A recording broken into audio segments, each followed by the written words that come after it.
نوکر میرے ساتھ کرتے کرتے تھک گیا تھا، لیکن میں تو ابھی پوری نہیں ہوئی تھی۔ پھر میں نے گولی نوکر کو نکال کر دی تو اس نے میرے ساتھ السلام علیکم ناظرین، میرا نام سحر ہے، میری عمر 20 سال ہے، میں شادی شدہ لڑکی ہوں، میرے شوہر اسلام آباد میں جاب کرتے ہیں، ہماری رہائش بھاولپور کی ہے، میرے سسرال میں ٹوٹل 3 لوگ ہی رہتے تھے، میرے سسر، میں اور میرا ایک بیٹا۔ میرے سسر اپنا سٹور چلاتے تھے اور ان کے پاس میڈیکل کا سٹور تھا۔ میرے سسر بہت ہی اچھے تھے اور ان کی عمر 50 سال تھی۔ میرے سسر کا نام انور تھا۔ میں اپنے سسر سے دوستانہ تعلق رکھتی تھی اور اس کے ساتھ بہت اچھا رویہ رکھتی تھی۔ میرا ہستگ بھرا ہوا گھرانہ تھا اور مجھے کسی بھی چیز کی کمی محسوس نہیں ہوئی تھی، لیکن جو کمی تھی وہ میری خواہش تھی، کیونکہ میرے شوہر اسلام آباد میں تھے اور میرے شوہر اسلام آباد پولیس میں تھے اور وہاں پر نوکری کرتے تھے۔ 6 ماہ بعد ہی گھر چکر لگاتے تھے۔ میرے شوہر بہت اچھے تھے اور وہ میرا بہت خیال کرتے تھے۔ میرے شوہر کا نام شہباز تھا۔ میرے شوہر شہباز کی عمر 25 سال ہے اور میرے سے محبت کی شادی ہوئی تھی۔ میرے گھر والوں نے شہباز کی اچھی نوکری دیکھ کر میری شادی کر دی تھی، لیکن انہیں کیا پتا تھا کہ ہماری بیٹی کی خواہشات ادھوری رہ جائیں گی۔ شادی کے 1 ماہ بعد ہی میرے شوہر شہباز کی نوکری اسلام آباد میں لگ گئی تھی تو وہاں پر چلے گئے تھے۔ میں ان کے پیچھے ترستی رہتی تھی اور ان کی بہت منتیں کی تھیں کہ مجھے چھوڑ کر نہ جاؤ، میں ان کے پیچھے مر جاؤں گی، لیکن میرے شوہر نے میری ایک بھی نہیں سنی تھی اور وہ اسلام آباد میں چلے گئے تھے۔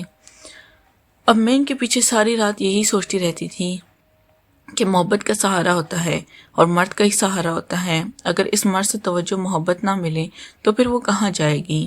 پھر وہ لازمی کسی جوان مرد کی تلاش میں رہے گی اور اسے ڈھونڈ کر اپنی یہاں پر سارا قصور عورت کا ہی گنا جاتا ہے، لیکن مرد یہ نہیں سوچتا کہ میری عورت اکیلی ہے اور میں اسے محبت نہیں دے رہا تو وہی محبت کسی اور سے حاصل کر لے گی۔ یہی کام میرا تھا۔ میں بھی اب سوچنے لگی تھی کہ کسی ایسے مرد کی تلاش کروں جو مجھے اور میری ہر خواہش کو دیکھے۔ پھر وہی ہوا جو میں سوچ رہی تھی۔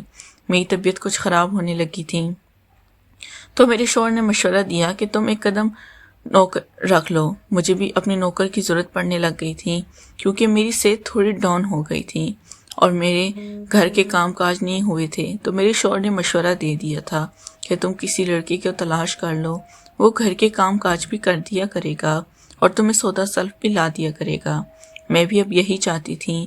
میرے شوہر نے اپنے میڈیکل سٹور سے ایک لڑکے کو بھیج دیا جس کی عمر تقریباً 15 سال تھی۔ اس کا نام سہیل تھا۔ میں اپنے نوکر سہیل سے انٹرویو لینے لگی تھی تو اس نے بتایا کہ اس کا باپ نہیں ہے، بس ماں ہے اور وہ بھی لاہور میں ہی رہتے تھے، تو میں نے اس کے اوپر ترس کھا کر اسے نوکری پر رکھ لیا تھا اور میڈیکل سٹور پر 10,000 تنخواہ لیتا تھا، تو میں نے اس کی تنخواہ 30,000 کر دی تھی کیونکہ میرے شوہر نے بولا تھا کہ تم اس اچھی تنخواہ دے دینا۔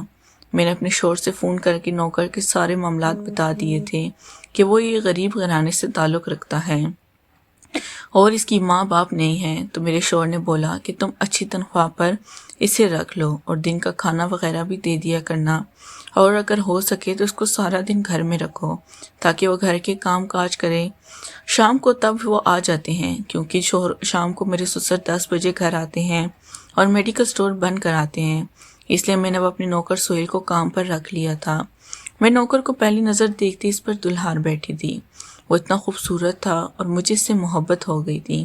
اب میں سوچ رہی تھی کہ اس سے محبت کر لی جائے کیونکہ میں نوکر کے اوپر فدا تھی اور اس کی ساری ادائیں قاتلانہ تھیں، کیونکہ نوکر اتنا خوبصورت تھا بلکہ لڑکیوں جیسا تھا۔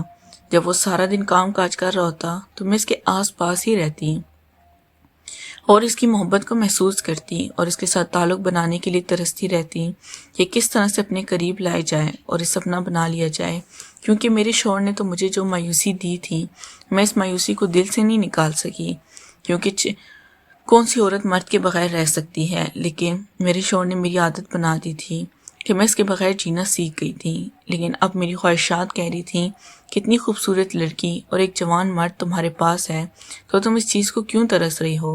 بس اس کے پاس جاؤ اور اسے اپنے یہی سوچنا چاہ رہی تھی۔ ایک دن میں اپنے کمرے میں سوئی ہوئی تھی۔ اس دن میری کچھ طبیعت ٹھیک نہیں تھی۔ میں نے اپنے نوکر سہیل کو بولا کہ تم میرے لیے چائے بنا کر لاؤ۔ میرا نوکر سہیل چائے بنا کر لایا اور سیدھا کمرے میں آ گیا۔ میں نے ہلکے سے کپڑے پہنے ہوئے تھے اور جان بوجھ کے کپڑے تھوڑے اوپر کر دیے تھے تو میرا سامنے والا سامان اس کو نظر آ گیا تھا اور میرے فٹ بال دیکھنے لگا. دیکھتے ہی دیکھتے ان میں کھو گیا اور اتنا کھو گیا کہ میں سوچ بھی نہیں سکتی تھی. اب مجھے اپنا کام ہوتا ہوا دکھائی دینے لگا اور مجھے پتہ چل گیا کہ اب میرا نوکر سہیل اسی کام کے لیے کھڑا ہے اور مجھے دیکھے جا رہا ہے. بالکل اب یہ تیار ہے. میں نے نوکر کو سامنے سے دیکھا تو اس کی پینٹ میں مجھے اس کا وہ بھی یہی چاہتی تھی. تو نوکر میرے قریب آیا اور میں نے اسے بازو سے پکڑ لیا اور اس کے ساتھ کبڈی کھیلنے لگی. میری نوکر نے مجھے منع نہیں کیا، وہ بھی اس چیز کو انجوائے کرنے لگا. میں نے اپنی نوکر کے ساتھ بھرپور کبڈی کھیلی تھی. میں سوچ بھی نہیں سکتی تھی، مجھے میرے شوہر نے پوری زندگی نہیں دیا، اب میرا نوکر سہیل تو میری زندگی بن گیا تھا اور میں اس کے ساتھ ہی محبت کرتی تھی اور اپنے شوہر کو بھول چکی تھی، کیونکہ میرے شوہر نے مجھے رسوائی تنہائی کے بغیر کچھ نہیں دیا تھا، لیکن میرے نوکر نے مجھے وہ دے دیا تھا جس کی میں تمنا رکھتی تھی اور ساری زندگی اب اس کا احسان نہیں چکا سکتی تھی. اب میں نوکر کو اچھے پیسے دیتی، اچھی توجہ دیتی اور ہر وقت میں آس پاس رہتا اور میری ساری خواہشوں کو دیکھتا تھا. ناظرین، اگر آپ کو یہ کہانی پسند ہے تو چینل کو لازمی سبسکرائب کریں. شکریہ.